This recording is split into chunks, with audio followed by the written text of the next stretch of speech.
السلام علیکم. نن خبره کوو فرست سکن ټو سکن کانټیکټ. څنګه چې ماشوم پیدا شي د ده او د مور په منځ کې چې کومه رابطه برقرارول پکار وي هغه ډیر زیات ضروری وي.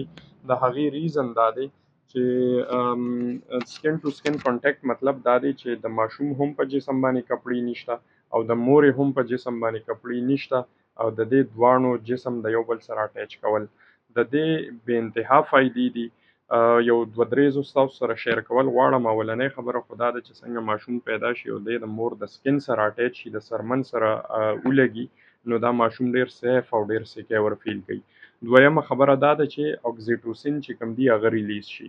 اکسیټوسین د ماشوم د دماغو په گروث باندې ډیر ښه افیکټ وي او د ماشوم ذهني نشونما دپاره دا ډیر زیات ضروری وي. دریمه خبره دا ده چې د مدر هم په دماغو باندې د پرولیکټین چې کوم